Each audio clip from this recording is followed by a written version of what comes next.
گنتی اور اس کا 25واں باب جو 18 آیات پر مشتمل ہے۔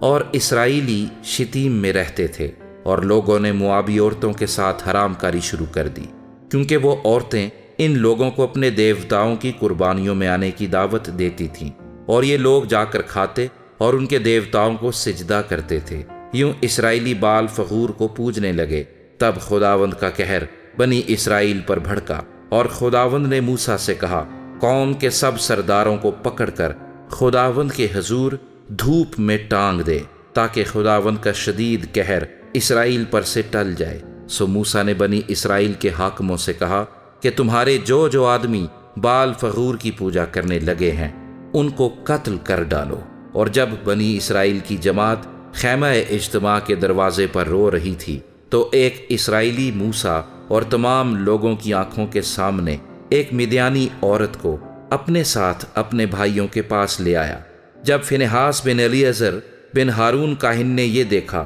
تو اس نے جماعت میں سے اٹھ ہاتھ میں ایک برچھی لی اور اس مرد کے پیچھے جا کر خیمے کے اندر گھسا اور اس اسرائیلی مرد اور اس عورت دونوں کا پیٹ چھید دیا۔ تب بنی اسرائیل میں سے وبا جاتی رہی، اور جتنے اس وبا سے مرے ان کا شمار 24,000 تھا۔ اور خداوند نے موسیٰ سے کہا کہ فنہاس بن الیعزر بن ہارون کاہن نے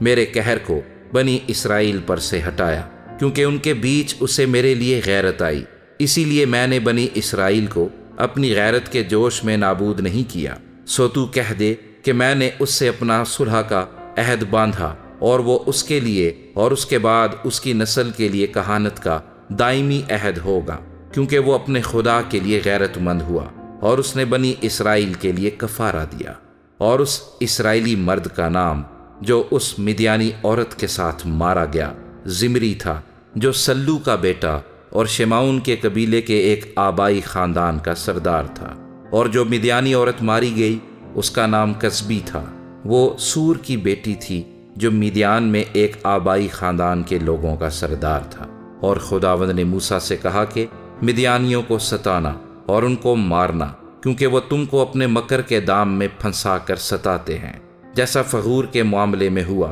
اور کسبی کے معاملے میں بھی ہوا، جو مدیان کے سردار کی بیٹی اور مدیانیوں کی بہن تھی، اور فغور ہی کے معاملے میں وبا کے دن ماری گئی۔